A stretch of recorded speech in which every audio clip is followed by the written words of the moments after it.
Hey guys, this is mainly for a lot of the new drivers or even some of the older guys or something like that. But I've been out here on the road now for doing this for about almost 11 years now. And, the cost of everything's going up, where the food and, we can just go have a basic garbage meal at any fast food place at the truck stop, and we're going to spend almost 20 bucks. So, when you add that up, and you're doing that 3 times a day, or even just twice, dude, you're gonna blow 40 bucks that day. And think about it, throughout the week, when you're buying drinks every time you stop or whatever else, and yes, you can use your points and this and that, but I would really encourage people to start cooking and making stuff on the truck. I know a lot of people do that. But I'm gonna break some of the stuff down real quick, but I wanted to show you guys this. I bought a Ninja Foodi. It's like an all-in-one cooker, dude. This thing does everything.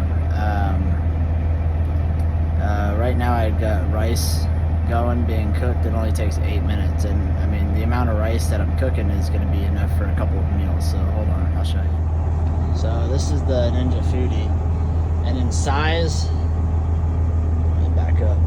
That's the 32-inch TV, so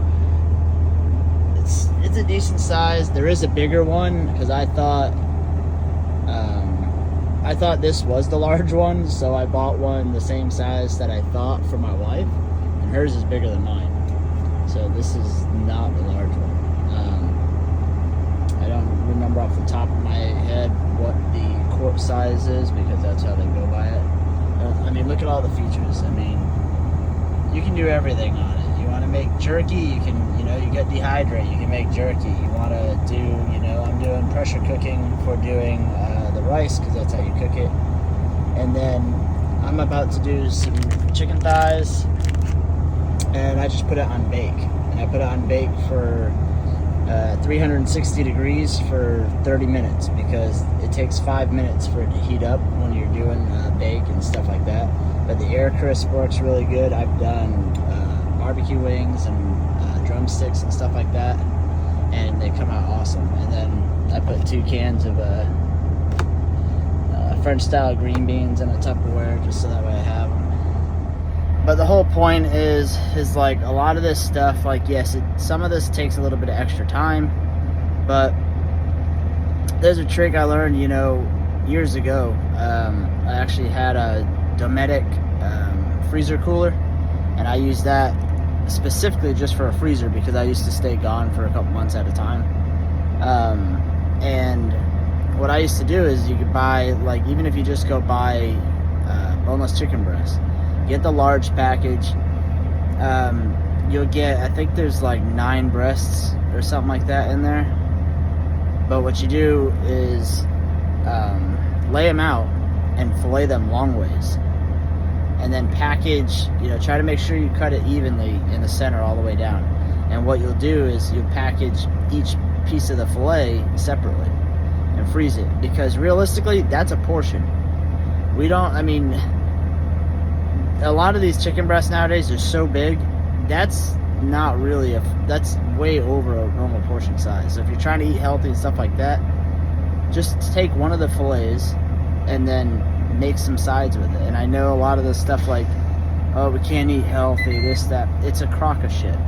Sorry for the language, but it is. Steamer bags, you can buy them, put them in your freezer, and then you heat them up in the microwave. We all have microwaves on our truck. Everybody's got one. I know that. What makes it not healthy for you is when you just dousing it with the melted cheese and all this stuff. And don't get me wrong, like, I like having some of them with the cheese sauce and all that, and it's fine. Just don't make it like a constant habit. But these are things, like, when you think about it, you spend, what is it, like almost $12 now for a package of chicken breasts. So instead of that being 9 meals for $12, you just turn that into 8 or 18. So, when you break everything down, you're spending what? When you cook everything out, like this is 2 cans of green beans. So what's that? $3 or something nowadays? Almost $3, depends on which ones you get. So you make your food. So for the cost of an entire meal, and you're eating way healthier, and it's fresh, you're probably spending $5 or $6 per meal if you make it yourself. And don't get me wrong, there's a lot of time, when you're in a hurry, I get it. I mean, I buy food too. I'm not against it. But as far as saving money where we can, it's these past couple of years. I mean, I know for a lot of the guys, the owner operators and stuff like that, freight's horrible. And guess what? It just doesn't look like it's getting any better. And they're still charging us more and more to do repairs and stuff like that. So we're just losing either way. So the only thing we can do, I guess, is try to stay healthy and keep moving. Try to ride this wave out. But I just wanted to make the video because I didn't find anything out about I didn't learn nothing about this Ninja Foodi until just recently. No joke. I actually gotta purge it real quick. But that noise you hear in the background, that's the pressure coming out of the pressure cooker.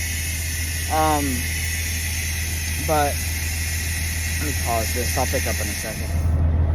Alright, now that all that noise is gone.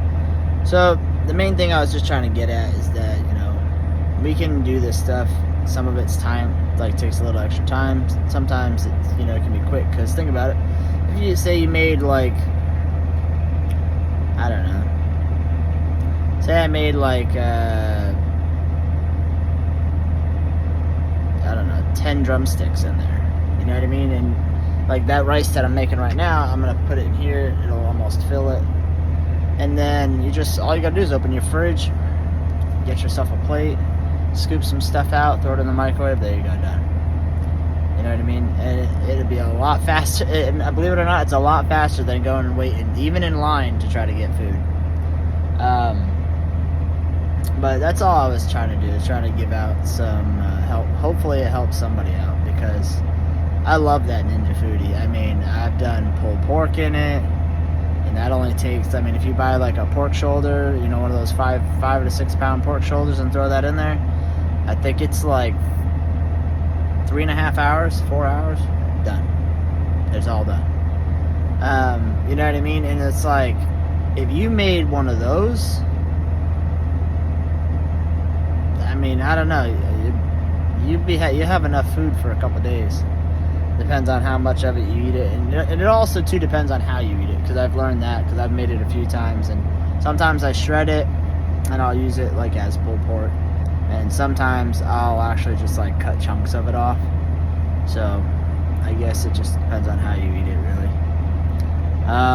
But other than that, man, yeah, I just hope everybody's staying safe, and I'm trying to give out some hopefully helpful information.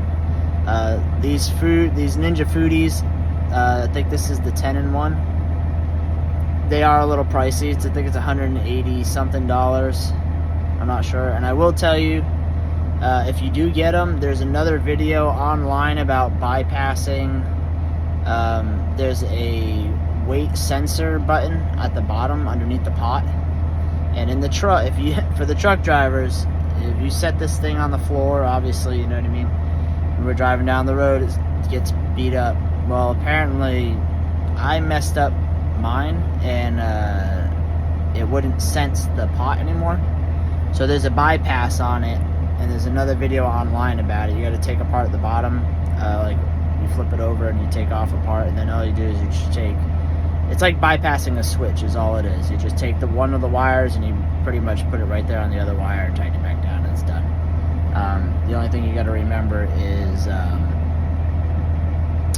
it will, if you do not have the actual pot in it and you close it, it will work. So it'll turn on, and you know what I mean, it'll try to do all that. But there's a lot of safeties in this, to where as soon as you open it, it shuts everything off. And that's another good thing about it too. If you have it on bake or air crisp or any of that stuff, all you do is you can just pop the lid. Because right now I have a different lid on it. Hold on, I'll show you. So this is the pressure lid. This one's separate. I mean, it comes with it though. But this is the pressure lid for it. But this is where the coils are up top. And usually, like, if this isn't here, it just closes. I'll just show you. I just made the rice, but give me a second. But yeah, so when you're baking something normally or anything like that, you just open it. You can check on it, check how everything is, and just close it, and it'll automatically start back up where it left off. And there's a timer, and it counts down. So once it does it and it finishes, it's just like all the other ones. When it's done, it'll go into keep warm mode, and this will light up and it'll keep it warm. For pressure cooking though, you want to shut it off immediately and then crack the pressure release, the valve for it that lets it bleed off the pressure. So again, I hope it helps out with you guys. You can even do hard-boiled eggs in there. I haven't done it in this one yet. But yeah, you can do hard-boiled eggs in it too and stuff. I know a lot of guys like that. So I hope it helps out. If you like it, give me a thumbs up. And yeah, stay safe, everybody. See you later.